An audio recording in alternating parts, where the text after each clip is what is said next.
Aloha! Welcome to this beautiful new day. Welcome to this potent full moon. Wow. My name is Athena Rose, and I'm speaking to you from the jungles of the big island of Hawaii. And I'm here on my lanai, my patio, at my little casita here in the jungle. And I'm feeling really grateful for the space to have quiet and solitude right now. I just spent about 5 weeks traveling around the state of Oregon, visiting family mostly and friends. And right now, today, this moment, I'm on a detox journey. I have been for a while. It's been about, I would say about 7 months since I've been really hitting the detox hard. And I've been on the island for a little over 8 months, and I definitely feel like the island is supportive of this purification process, mostly because of the activity of the volcano is very conducive to purification and the cleansing effect of Mama Ocean here, who I can literally see if I just walk a little bit further outside my house. I took a walk today and was looking at the ocean, and I'm planning on going there soon. But what I want to speak to today, as you can see, I'm covered in this horrible rash, some sort of reaction, I feel like, to either something I ate, something I'm really sensitive to, obviously. My body is overwhelmed, and I'm having this rash reaction, which I've never had rashes before. I remember having chickenpox as a 12-year-old twice, actually, which is interesting.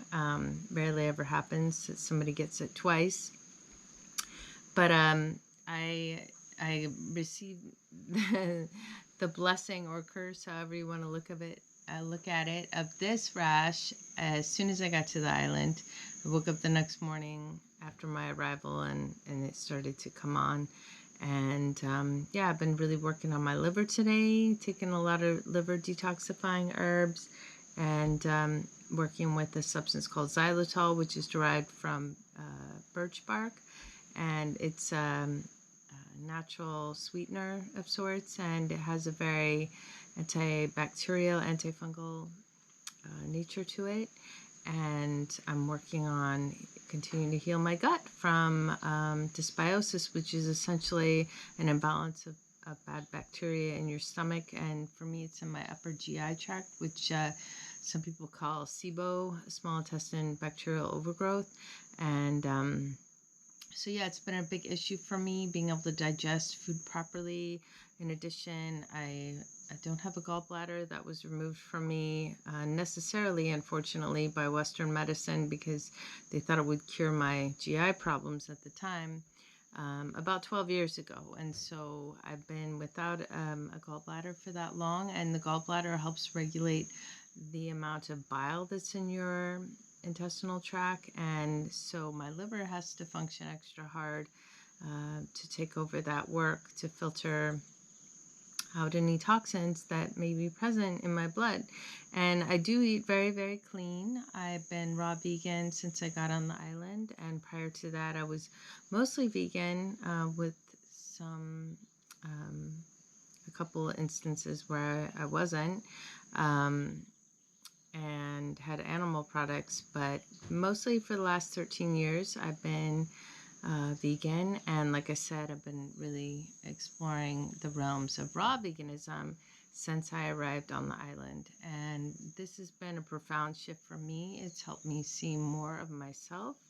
It's helped clarify more of who I am and what healing I'm here to do on earth. And I've written a couple of different blogs about raw veganism and the spiritual benefits in terms of all that on my website, luminatedhearthealingarts.com, which you're welcome to check out.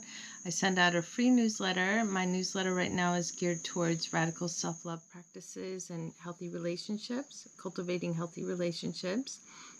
And of course, the first relationship we have is with ourselves. And if we don't have a healthy relationship with ourselves, we don't have that firm foundation of deep loving awareness that we can operate from and extend that to others in a way that's really healthy and conducive to overall growth and just happiness and joy. And so since I've been back on the island, I've been in some distress because of this rash and wondering what that means for me and what I can do to alleviate it. It's brought up a lot for me, actually, to be honest. It's brought up a lot about my appearance and how people perceive me. I've gone to a couple stores like this and felt really self-conscious and felt weird about how I look and how that might be perceived by others, and nobody's asking about it, but it's like, I don't know what people think of me, and really, what does that matter? You know, here I am just functioning as a human being, going through stuff and having this reaction in my body, which is painful. It's itchy and hot, and some burning is happening. And yeah, it's very uncomfortable, and it's brought up stuff in my relationship to myself and my relationship with my partner, how I feel about my attractiveness and worthiness. It's just bringing up a lot of stuff around worthiness and value, and yeah, it continues to unfold. My journey right now is looking at myself in terms of value and worthiness.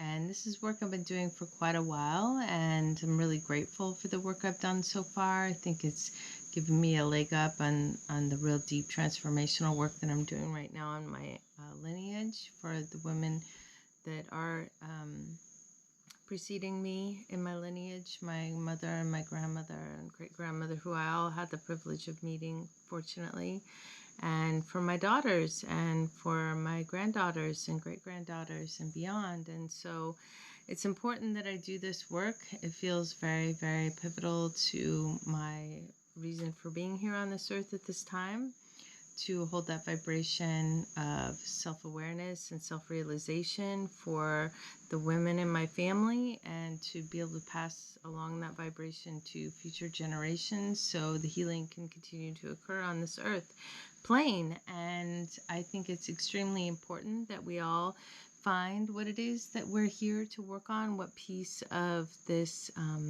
cosmic evolutionary journey that we all have a responsibility to attend to.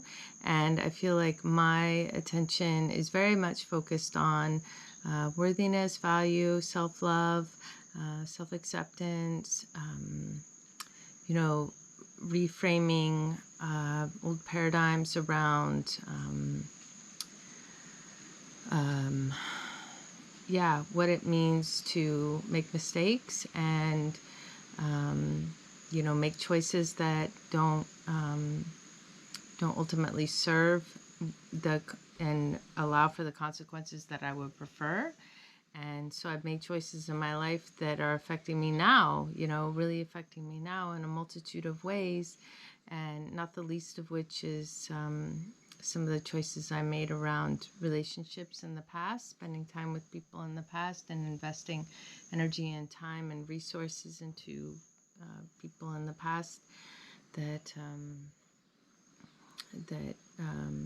ended up damaging me and causing me harm and trauma in my body and trauma in my heart and trauma in my mind, and a deep sense of mistrust of others and relationships that I'm also working on unraveling. And I can see it in my children and my children's children, I'm sure, beyond, like this interweaving of distrust of others because we've been hurt, you know, because we're tender, sensitive beings, us empaths, and we do our best to show up and to help others and to sacrifice parts of ourselves and to sacrifice our time and resources and attention to help others, and sometimes that's not honored or respected, and so we don't always get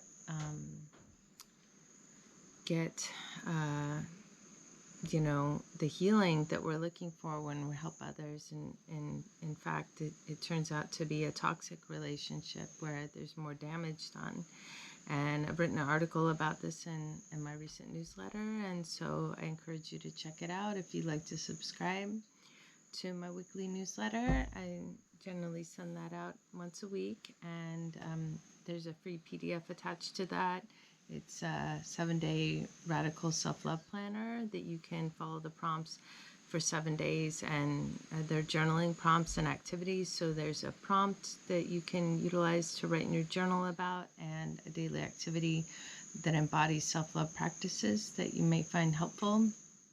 And so the healing journey continues, physically, emotionally, energetically, spiritually, on every level. I went for a very long walk today and walked in my neighborhood for one of the first times, because I've been so busy running around that I haven't just taken the time to ground into the energy here. And I think that's really important for me right now, is to root down and to ground into the energy of the Aina, and to eat the fruits, and to really land here and to get solid and stable before making decisions that are based on fear,